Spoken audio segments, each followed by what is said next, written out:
In the affluent Recoleta neighborhood of Buenos Aires, where grand 19th-century buildings hark back to an era of prosperity, middle-class voters fear a presidential election on Sunday will do nothing to halt Argentina's long decline. "We always hope things will change for the better, but they just get worse.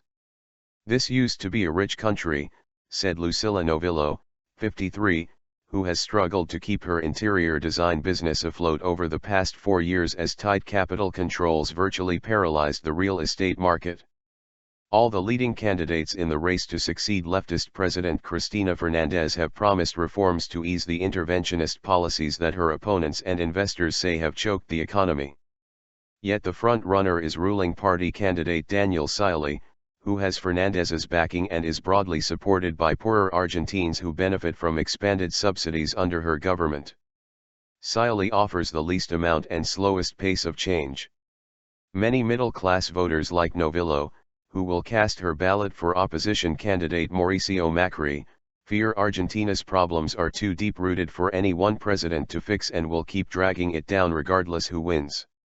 Despite vast natural resources and a well-educated workforce, the South American country has steadily declined from its perch as one of the world's richest nations in the 1930s, lurching from one financial crisis to the next.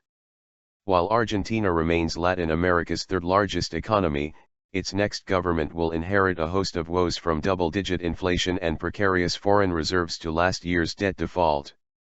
"We should be a great country.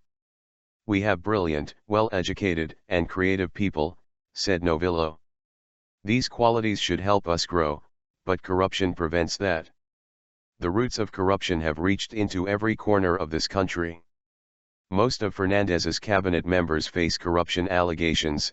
Authorities are investigating a possible money laundering scheme at a luxury hotel her family owns, and her vice president is being tried for abuse of power.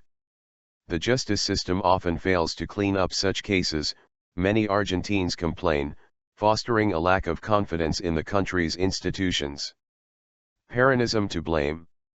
Recoleta's middle-class and wealthy residents reminisce about Argentina's heyday when Buenos Aires was known as the Paris of the South and complain about its economic decline and what they perceive as worsening crime, healthcare, and education. "Our public education used to be excellent. People came from all over Latin America to study at Argentine universities," said Eduardo Jesus Zimmerman, 84, a former banking executive. "Now Argentines head to the United States, England, or elsewhere abroad because public universities are a disaster." Many put the country's decline down to Peronism, the fragmented populist movement that has dominated politics since the first presidency in the 1940s of Juan Perón, who won hero status for his fiery nationalism and defense of workers' rights. "We've been going downhill for 70 years since Perón," said Zimmerman, on his way to a meeting of landowners. But Peronism remains Argentina's most potent political force and Peronist parties have won 9 of the 11 presidential elections they have contested. With Scioli, they appear primed to win another. Zimmerman said Peronist power structures, such as its hold over trade unions and Congress, would make it hard for his preferred candidate, the pro-business Macri, to make the necessary reforms even if he won the presidency.